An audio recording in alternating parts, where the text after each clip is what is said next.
બીએમસીમાં ભરતી આવી છે, ભાવનગર મ્યુનિસિપલ કોર્પોરેશનમાં ભરતી બહાર પડી છે. અલગ અલગ ઘણી બધી પોસ્ટ છે, જેમ કે સિનિયર ક્લાર્ક છે, હેડ ક્લાર્ક છે, ત્યાર પછી મિકેનિકલ એન્જિનિયરિંગની છે, ઇલેક્ટ્રિકલ એન્જિનિયરિંગની છે, એ રીતે અલગ અલગ પોસ્ટ છે.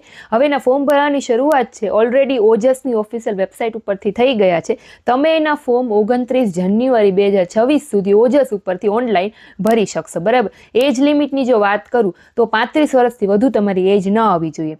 ક્વોલિફિકેશનની જો વાત કરું તો એમાં જે સિનિયર ક્લાર્ક ને હેડ ક્લાર્કની જે પોસ્ટ છે એના ઉપર તમે ગ્રેજ્યુએશન કરેલું હશે, કોમ્પ્યુટરનું થોડું ઘણું નોલેજ હશે તો તમે એના સિનિયર ક્લાર્ક ને હેડ ક્લાર્કના ફોર્મ ભરી શકશો. પછી જો તમે મિકેનિકલ એન્જિનિયરિંગ કરેલું છે તો એમાં તમે મિકેનિકલ એન્જિનિયરિંગ જે પોસ્ટ છે એમાં ફોર્મ ભરી શકશો. ઇલેક્ટ્રિકલ કરેલું છે તો એની પોસ્ટમાં ફોર્મ ભરી શકશો. 4-5 અલગ અલગ પોસ્ટ છે, એ પીડીએફમાં મેન્શન કરેલી છે બધી પોસ્ટ. એની બધી પીડીએફ છે મારી ટેલિગ્રામ ચેનલ પર પોસ્ટ કરી દઉં છું, ત્યાંથી તમને જે લાગુ પડતી હોય પીડીએફ વાંચીને એના ફોર્મ ભરવાની શરૂઆત કરી દેજો. બરાબર.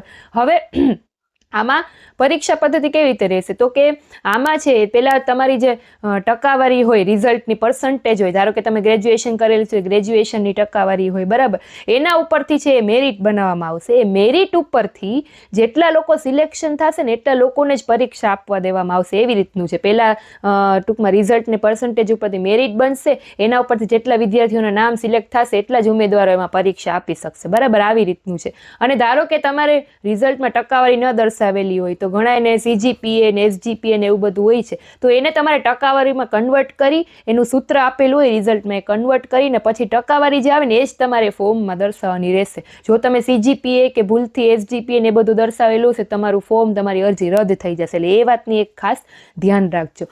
એટલે બીએમસીમાં અલગ અલગ પોસ્ટ છે, જે લોકોને જે પોસ્ટ લાગુ પડતી હોય 29 તારીખ છેલ્લી છે ફોર્મ ભરવાની શરૂઆત કરી દેજો. Thank you.